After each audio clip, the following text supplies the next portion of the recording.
नाज़रीन, आज के दौर में जब हर बंदा पैसे के पीछे दौड़ रहा है और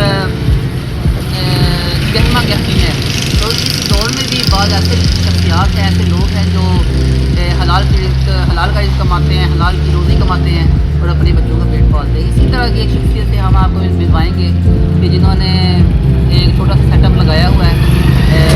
आप देख सकते हैं, ये इस तरफ छलियों का सेटअप है। इसमें ये बुनी हुई छलियाँ वो ये बेचते हैं और अपना और अपने घर वालों का पेट पालते हैं। इधर आ जाए, क्या हाल चाल? की ना आज तक शकील ना आज की बेच लो छन्नियाँ दे मतलब लाते हो केरी कितने लैके आते हो छन्नियाँ कितने रहता सब तारुफ करवाओ। छलिया फैसलाबाद को लैब में है। अच्छा, यार की नोट करते हैं तो केरी की छली है एक नंबर की। एक केरी जब से केरी से बट्टे दो लगे होते हैं नहीं नहीं, ये कोले का कितना तैयार है। ये कितने बन जाता है? ये नोट एक रेंज मतलब कितना उसकी कमा लेंगे हो पूरे सेटअप में? ये पूरे सेटअप में अगर एक जावे ना भाई सारी मेरे 15 तो गुजारा हो जाता है। हाँ जी कितने बच्चे ने मारे बच्चे एक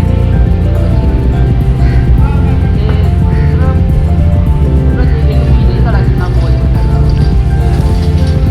और आ हिसाब किताब लगे तो महीने का कितना बन जाता है? ये छुट्टियां भी तो हो जाती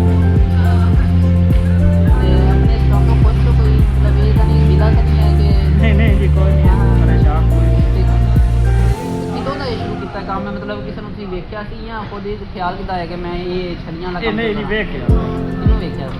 तो साडा एक उस्ताद है कुमार है लफा अच्छा अच्छा, ये तो पहले उसी याद किया फिर हो सकती सामने सिखा